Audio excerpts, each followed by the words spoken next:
In today's tech video, I am going to show you how to update your Generation 2 Ray-Ban Meta smart glasses.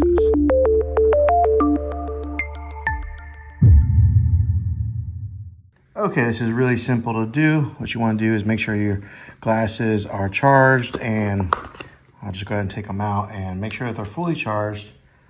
And then you're going to want to go over to your app, and at the bottom right corner, you're going to tap on Settings.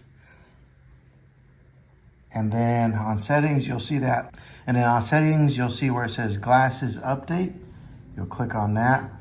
And then to have auto updates, make sure that that's toggled on. If that's not toggled on, you'll have to just go in there and manually update it yourself. And if you do, which I'm already at the latest firmware, but when it's ready for an update, there'll be a spot here where you can click on it to update now.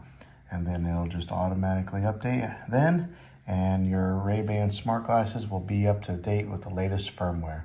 So hopefully this helps you out.